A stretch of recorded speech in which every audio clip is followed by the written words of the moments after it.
বিসমিল্লাহির রহমানির রহিম। আসসালামু আলাইকুম সুপ্রিয় দর্শক, সকলে কেমন আছেন? আমরা আল্লাহর রহমতে ভালো আছি। আরেকটা সকাল আবারও দেখতে পাওয়ার জন্য আল্লাহর কাছে শুকরিয়া আদায় করে আরেকটি ভিডিও আপনাদের সাথে শেয়ার করছি। বাচ্চারা চাচ্ছে একটু অন্যরকম খাবার খেতে মিষ্টি আইটেমের মধ্যে, তো মিষ্টি জাতীয় খাবারের মধ্যে ভাবলাম একটু শর্টকাটে কোন খাবারটা তৈরি করা যায়। তো ভাবলাম দেখি ঘরে যেহেতু সুজি আছে, সুজি দিয়ে কিছু একটা খাবার তৈরি করি, বাচ্চাদের খাওয়াই।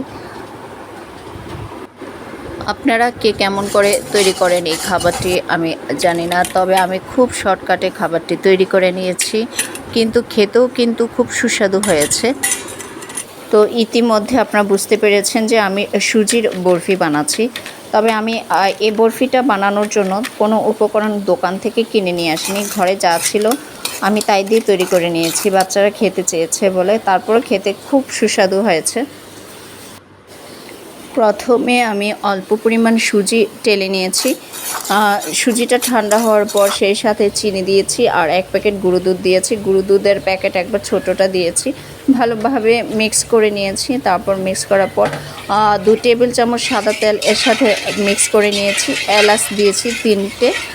সব উপকরণ ভালোভাবে মিক্স করে পরিমাণ মতো পানি দিয়ে আমি সুজির এই বরফিটি তৈরি করার জন্য সুজিটি চুলোতে চড়িয়ে দিয়েছি। সুজি যখন হয়ে আসলো আমি চুলো অফ করে দিয়ে সুজি সেট হওয়ার জন্য প্রথমে একটি প্লেটে ঢেলে এটা প্লেটের মধ্যে সুন্দর মতো সেট করে নিয়েছি।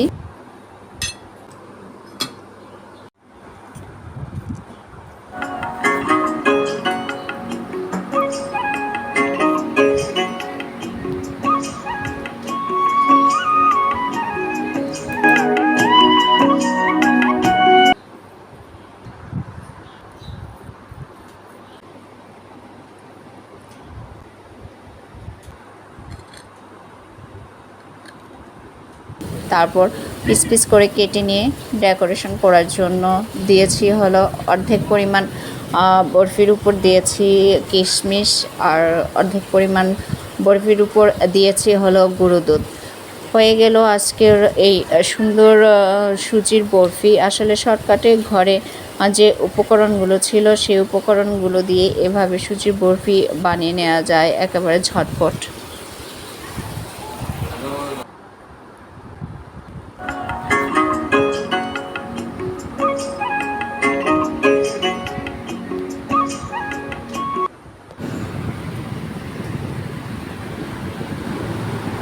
তো সুজির বরফি আরও সুন্দর করে ডেকোরেশন করা যায়, আরও উপকরণ কিনে এনে ডেকোরেশন করা যেত, তবে ঘরের যে আইটেমগুলো বা যে উপকরণগুলো ছিল সেগুলো দিয়ে আমি ঝটপট তৈরি করেছি বাচ্চারা খাবে বলে। তারপরে ভিডিওটি কেমন লেগেছে কমেন্ট করে জানাবেন। আজকের জন্য আল্লাহ হাফেজ।